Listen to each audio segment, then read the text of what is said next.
അമിതാഭ് ബച്ചൻ അവതരിപ്പിക്കുന്ന കഥാപാത്രത്തെ റിവീൽ ചെയ്യുന്ന ടീസർ പുറത്തു വന്നിരിക്കുകയാണ്.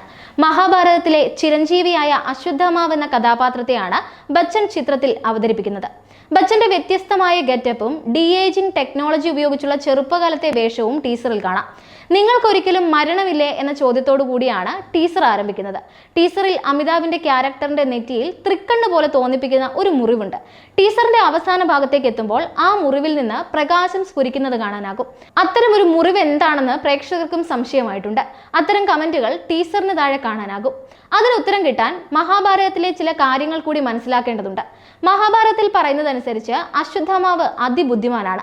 മറ്റു ശിഷ്യന്മാർക്ക് ആർക്കും അറിയാത്ത പലവിധ നിഗൂഢ വിദ്യകളും ദ്രോണാചാര്യർ അശ്വത്ഥാമാവിനും അർജുനനും ഉപദേശിച്ചു കൊടുത്തിരുന്നു. നിഗൂഢ വിദ്യകളിൽ കേമനായ അശ്വത്ഥാമാവിനെയാണ് മഹാഭാരതത്തിൽ വ്യാസൻ എടുത്തുകാട്ടുന്നത്. വെറും ഒരു പുൽക്കൊടിയിൽ നിന്ന് പോലും ബ്രഹ്മശിരസ് പോലുള്ള ദിവ്യാസ്ത്രങ്ങളെ പ്രകടമാക്കാൻ അശ്വത്ഥാമാവിന് സാധിച്ചിരുന്നു. മഹാഭാരത യുദ്ധത്തിൽ പാണ്ഡവർക്ക് ഏറ്റവും കൊടിയ നാശനഷ്ടമുണ്ടാക്കിയ ഒരാൾ അശ്വത്ഥാമാവാണ്. ദുര്യോധനു വേണ്ടി കൗരവ പക്ഷത്ത് നിന്ന് പാണ്ഡവരോട് യുദ്ധം ചെയ്ത അശ്വത്ഥാമാവായിരുന്നു യുദ്ധത്തിലെ 18-ാം നാളിലെ രാത്രിയിൽ കൗരവരുടെ സർവ്വ സൈന്യാധിപൻ. പാണ്ഡവ ശിബിരത്തിൽ കടന്നു കയറി പാണ്ഡവരുടെ അവശേഷിച്ച സൈന്യങ്ങളെയും പാണ്ഡവർക്ക് ദ്രൗപദിയിൽ ജനിച്ച സന്താനങ്ങളെയും സേനാനായകനായ ദൃഷ്ടദ്യുമ്നനെയും ശിഖണ്ഡിയെയും കൊന്നൊടുക്കിയത് അശ്വത്ഥാമാവാണ്. തുടർന്ന് പാണ്ഡവർക്ക് ഇനി മക്കളാരും ജീവിച്ചിരിപ്പില്ലെന്നും അനന്തരാവകാശികളായി ആരുമില്ലെന്നും ഉറപ്പുവരുത്തിയാണ് അശ്വത്ഥാമാവ് ശിബിരം വിടുന്നത്. പിന്നീട് അശ്വത്ഥാമാവിനെ പാണ്ഡവർ കണ്ടുപിടിച്ച സമയത്ത് ബ്രഹ്മശിരസ് എന്ന മഹാസ്ത്രം അർജുനന് നേരെ തൊടുത്തുവിടുകയും ശ്രീകൃഷ്ണന്റെ നിർദ്ദേശപ്രകാരം അതേ അസ്ത്രം തന്നെ അർജുനൻ തിരികെ അശ്വത്ഥാമാവിനെതിരെ തൊടുത്തുവിടുകയും ചെയ്യുന്നുണ്ട്. ആ സമയത്ത് ലോകത്തെ മുഴുവൻ കത്തിക്കാൻ പോന്ന അഗ്നി ആകാശത്ത് പ്രകടമായി എന്നാണ് മഹാഭാരതത്തിൽ പറയുന്നത്. അപ്പോൾ പ്രകൃതിയിൽ അനേകം ദുർനിമിത്തങ്ങൾ കാണപ്പെട്ടുവെന്നും നക്ഷത്രങ്ങൾ പോലും കുലുങ്ങിയെന്നും പറയപ്പെടുന്നുണ്ട്. ഈ മഹാസ്ത്രങ്ങൾ കൂട്ടിമുട്ടാൻ തയ്യാറെടുക്കുമ്പോൾ വസിഷ്ഠൻ, വിശ്വാമിത്രൻ, വ്യാസൻ തുടങ്ങിയ മഹർഷികൾ രണ്ടസ്ത്രങ്ങൾക്കും നടുക്ക് വന്ന് നിൽക്കുകയും അസ്ത്രങ്ങൾ പിൻവലിക്കാൻ ഇരുവരോടും ആവശ്യപ്പെടുകയും ചെയ്തു. അതിന് കാരണമുണ്ട്. ഈ മഹാസ്ത്രം ഇതുവരെ മനുഷ്യരിൽ പ്രയോഗിച്ചിട്ടില്ല. അസ്ത്രം കൊണ്ട് അടങ്ങിയാലും ബ്രഹ്മശിരസ് വീണ ദേശത്ത് 12 വർഷം മഴ പെയ്യില്ല. കൂടാതെ ഭൂമിയിലെ ജീവികളെല്ലാം ചത്തൊടുങ്ങും. മന്ത്രങ്ങളൊന്നും ഫലിക്കില്ല. യജ്ഞങ്ങൾ മുടങ്ങും. ലോകം നശിക്കും. ഇതറിഞ്ഞ അർജുനൻ അസ്ത്രം പിൻവലിക്കാമെന്ന് സമ്മതിക്കുകയും അശ്വത്ഥാമാവിന്റെ അസ്ത്രം പാണ്ഡവരെ വധിക്കാതെ മഹർഷിമാർ നോക്കണമെന്ന് വ്യവസ്ഥ വെക്കുകയും ചെയ്യുന്നുണ്ട്.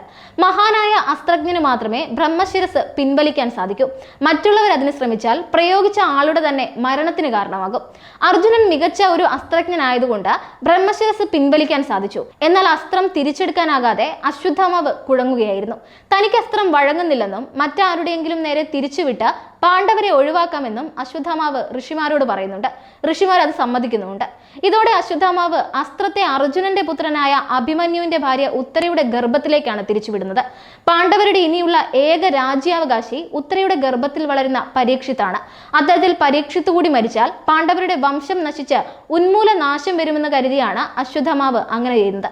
തുടർന്ന് ഭീമൻ കോപിച്ച് അടുത്തെത്തിയപ്പോൾ വ്യാസൻ ഇടപെടുകയും അശ്വത്ഥാമാവിനോട് അയാളുടെ ശിരസിലുള്ള ചൂടാമണി പാണ്ഡവർക്ക് നൽകുവാനും അങ്ങനെ പാണ്ഡവരിൽ നിന്നും രക്ഷപ്പെടാൻ ഉപദേശിക്കുകയും ചെയ്യുന്നുണ്ട്. ചൂടാമണിയുടെ പ്രത്യേകത എന്താണെന്ന് വെച്ചാൽ ഇതണിഞ്ഞാൽ ദേവന്മാരെയോ അസുരന്മാരെയോ അസ്ത്രങ്ങളെയോ രോഗങ്ങളെയോ ഭയപ്പെടേണ്ട കാര്യമില്ല. ഒടുവിൽ ചൂടാമണി പാണ്ഡവർക്ക് നൽകാനും ജീവൻ രക്ഷിക്കാനും അശ്വത്ഥാമാവ് തീരുമാനിച്ചു. വേദന സഹിച്ച് അശ്വത്ഥാമാവ് തന്റെ ശിരസിലുള്ള ചൂടാമണി കുത്തി തുരന്നെടുത്ത് ഭീമന് നൽകുകയായിരുന്നു. ഈ മുറിവായിരിക്കാം അമിതാഭ് ബച്ചൻ അവതരിപ്പിക്കുന്ന കഥാപാത്രത്തിന്റെ നെറ്റിയിൽ കണ്ട മുറിവ് എന്നാണ് സൂചന. നാഗശ്വൻ സംവിധാനം ചെയ്യുന്ന പ്രഭാസ് ചിത്രമായ കൽക്കി ഇന്ത്യൻ സിനിമയ്ക്കൊരു ഉഗ്രൻ സൈഫൈ ചിത്രം നൽകുമെന്ന പ്രതീക്ഷയിലാണ് ആരാധകർ.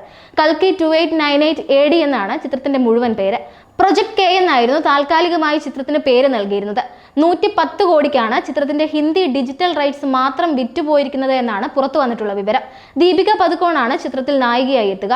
ബാഹുബലിക്ക് ശേഷം പ്രഭാസിന്റെ ഒരു വമ്പൻ വിജയത്തിനായുള്ള കാത്തിരിപ്പ് വർഷങ്ങൾ പിന്നിടുമ്പോഴും ആരാധകർ തുടരുകയാണ്.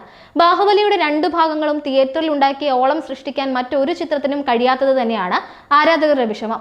സാഹോ എന്ന ചിത്രം തിയേറ്ററുകളിൽ എത്തിയ സമയത്ത് പ്രേക്ഷകർ വലിയ ആകാംക്ഷയോടെയാണ് വരവേറ്റത്. എന്നാൽ ചിത്രം പ്രതീക്ഷിച്ചതുപോലെ പ്രേക്ഷകരിൽ ചലനമുണ്ടാക്കിയില്ല. സാമ്പത്തികപരമായി നഷ്ടമുണ്ടാവില്ലെങ്കിലും പ്രേക്ഷക പ്രതികരണങ്ങളിൽ ചിത്രത്തിന് മുന്നേറാൻ സാധിച്ചില്ല.